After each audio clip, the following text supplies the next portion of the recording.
మనందరి జీవితంలో ఏదో ఒక క్షణంలో ఒక కురుక్షేత్రం ఎదురవుతుంది. బయట కాదు, మన మనసు లోపల జరిగే ఒక మహా సంగ్రామమది. ఓవైపు మన బాధ్యతలు, మన కర్తవ్యం, మరోవైపు మన అనుబంధాలు, మన భావోద్వేగాలు. ఈ రెండింటి మధ్య నలిగిపోయే తీవ్రమైన సంఘర్షణ.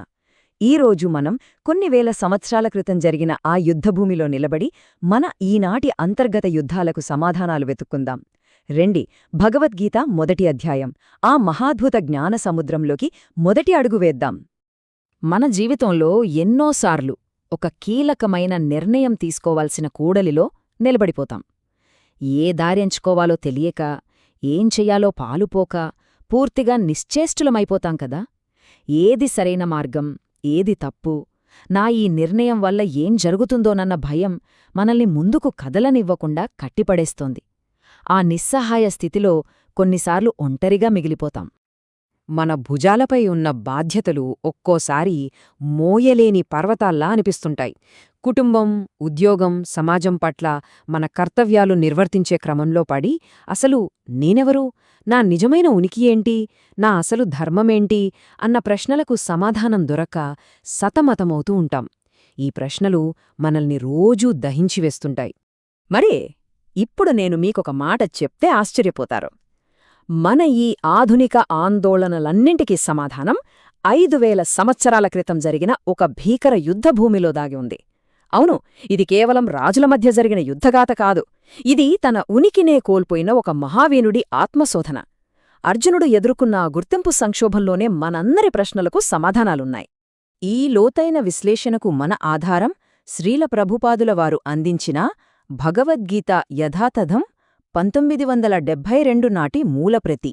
మనం కేవలం శ్లోకాల అనువాదాల్ని చూడట్లేదు, వారి భాష్యాల వెలుగులో ప్రతి శ్లోకం వెనుక ఉన్న ఆత్మజ్ఞానాన్ని, అర్జునుడి అంతర్మథనాన్ని ఛేదించడానికి ప్రయత్నించబోతున్నాం.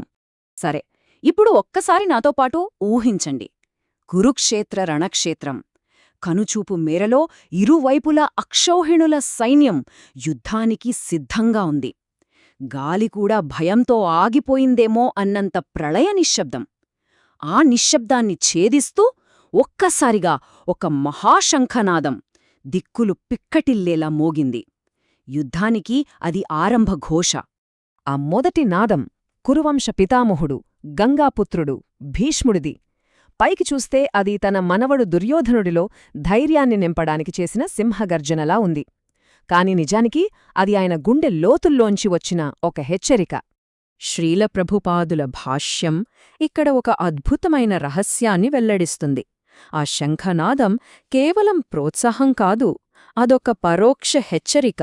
దుర్యోధనా, నేను నీ పక్షానున్నా, కాని ధర్మమెక్కడుందో, సాక్షాత్ భగవంతుడైన శ్రీకృష్ణుడెక్కడున్నాడో చూడు, విజయం నీది కాదు అని చెప్పకనే చెప్పిన మాట అది. భీష్ముడి ఆ మానవ ప్రయత్నానికి సమాధానంగా అవతలివైపు పాండవ శిబిరం నుండి, దివి నుండి భువికి దిగివచ్చినట్లుగా కొన్ని శబ్దాలు వినిపించాయి. అవి మామూలి శంఖనాదాలు కావు. అవి సాక్షాత్తు శ్రీకృష్ణుడు, అర్జునుడు పూరించిన దివ్యమైన శంఖాలు. ఆ శబ్దాలను దివ్యమైనవి అని ఎందుకన్నారు? ఎందుకంటే శాస్త్రం ఒక స్పష్టమైన సత్యాన్ని చెబుతోంది. ఎక్కడైతే శ్రీకృష్ణ భగవానుడు ఉంటాడో అక్కడే ఐశ్వర్యదేవత అయిన లక్ష్మీదేవి కూడా ఉంటుంది. కాబట్టి ఆ శంఖనాదాలు మోగిన క్షణంలోనే యుద్ధ ఫలితం తేలిపోయింది. పాండవుల విజయం ఆ క్షణంలోనే ఖాయమైపోయింది. ఆ దివ్య శంఖనాదాలు భూమి ఆకాశాలను కంపింపజేస్తూ కేవలం శబ్దాన్ని సృష్టించలేదు, అవి కౌరవుల గుండెల్లో ఉన్న ధైర్యాన్ని, ఆత్మవిశ్వాసాన్ని ముక్కలు ముక్కలుగా బద్దలుకొట్టాయి. అది అధర్మంపై ధర్మం సాధించిన మొట్టమొదటి మానసిక విజయం. ఇప్పుడు కథ యొక్క కేంద్ర బిందువు మనందరి ప్రతినిధి అయిన అర్జునుడివైపు మళ్ళుతుంది. ప్రపంచంలోనే అత్యుత్తమ ధనుర్ధరుడు, పూర్తి ఆత్మవిశ్వాసంతో రణరంగంలోకి అడుగుపెట్టిన ఆ మహావీరుడు కొన్ని క్షణాల్లోనే ఎలా కుప్పకూలిపోయాడో, తీవ్రమైన మానసిక సంక్షోభంలోకి ఎలా జారిపోయాడో చూద్దాం. అర్జునుడు తన సారథి, తన ప్రాణసఖుడైన శ్రీకృష్ణుడితో అన్నాడు, కృష్ణా, నా రథాన్ని 2 సైన్యాల మధ్యకు పోనివ్వు. కాని అక్కడ అతను చూసింది శత్రువులను కాదు, తన బాల్యాన్ని తీర్చిదిద్దిన తాత భీష్ముణ్ణి, విలువిద్య నేర్పిన గురువు ద్రోణుణ్ణి, తన సోదరులను, బంధువులను, తన రక్తాన్ని పంచుకున్నవాళ్లను చూశాడు. ఆ క్షణంలో అతని గుండెలో ఒక అగ్నిపర్వతం బద్దలైంది. తన వాళ్లని చంపాలన్న ఊహకే ఆ మహాయోధుడి శరీరం కంపించిపోయింది. కాళ్ళు వణికాయి, గొంతు ఎండిపోయింది, శరీరంపై రోమాలు నిక్కబొడుచుకున్నాయి. ఏ గాంధీవమైతే దేవతలను సైతం జయించిందో అదే గాంధీవం అతని చేతినుండి జారిపోతోంది. ఒక వీరుడు మానసికంగా పతనమయ్యాడు. అప్పుడు అర్జునుడు తన వాదనలను శ్రీకృష్ణుని ముందుంచాడు. వినడానికి అవి చాలా తార్కికంగా, కరుణామయంగా ఉంటాయి. నా సొంత బంధువులను, గురువులను చంపడం మహాపాపం కదా! అలాంటి పాపం చేసి పొందే రాజ్యాన్ని నేను కోరుకోను. ఈ యుద్ధం వల్ల వంశనాశనం జరిగి, కులధర్మాలు నశించి, సమాజంలో అధర్మం పెరిగిపోదా? అతని వాదనలో న్యాయమున్నట్లే అనిపిస్తోంది. కాని ఇక్కడే మనమొక్క క్షణం ఆగాలి. అర్జునుడు చూపిస్తున్నది నిజమైన కరుణ లేక అజ్ఞానమనే ముసుగులో ఉన్న భ్రమ? భగవద్గీత ప్రకారం అర్జునుడసలు సమస్య అతను చెప్పే ఈ కారణాలలో లేదు. సమస్య చాలా లోతుగా అతని స్వీయ గుర్తింపులోనే ఉంది. భాష్యం ప్రకారం అర్జునుడి సంక్షోభానికి మూలకారణం దేహాత్మబుద్ధి. అంటే నేను ఈ శరీరాన్ని అనే భ్రమ. నేను ఒక తండ్రిని, నేనొక కొడుకుని, నేనొక మనవడిని.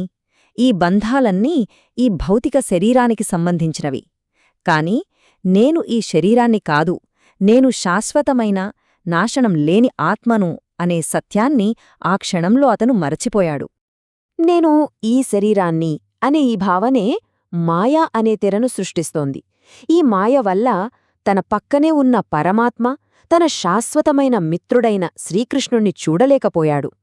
తాత్కాలికమైన ఈ శారీరక బంధనాలే శాశ్వతమని, వాటిని కాపాడుకోవడమే తన పరమధర్మమని భ్రమపడ్డాడు. దీన్నే భగవద్గీత మిథ్యా కరుణ అంటుంది. అంటే నకిలీ దయ. ఇది ఆత్మ నుండి పుట్టిన నిజమైన కరుణ కాదు. ఇది ఇంద్రియాల నుండి పుట్టిన స్వార్థం. నా బంధువులు చనిపోతే నాకు దుఃఖం కలుగుతుంది అనే వ్యక్తిగత బాధ నుండి తప్పించుకోవడానికి అతనొక క్షత్రియుడుగా తన కర్తవ్యాన్ని వదిలేయడానికి సిద్ధపడ్డాడు. ఇది దయ కాదు, కర్తవ్య విముఖత. అందుకే శ్రీకృష్ణుడు అతనిని అభినందించలేదు, కఠినంగా మందలించాడు.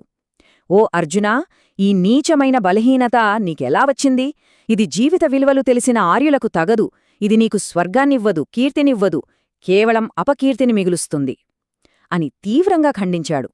భగవంతుని దృష్టిలో అది కరుణ కాదు, అది మనసులోని కల్మషం. తన తర్కంతో, తన జ్ఞానంతో ఈ సమస్యను పరిష్కరించడంలో అర్జునుడు పూర్తిగా విఫలమయ్యాడు. అతని పతనం సంపూర్ణమైంది. కాని భగవద్గీత మనకు నేర్పే అద్భుతమైన పాఠం ఇక్కడే మొదలవుతుంది. ఎక్కడైతే మన ప్రయత్నం అంతమవుతుందో అక్కడే దైవానుగ్రహం ఆరంభమవుతుంది.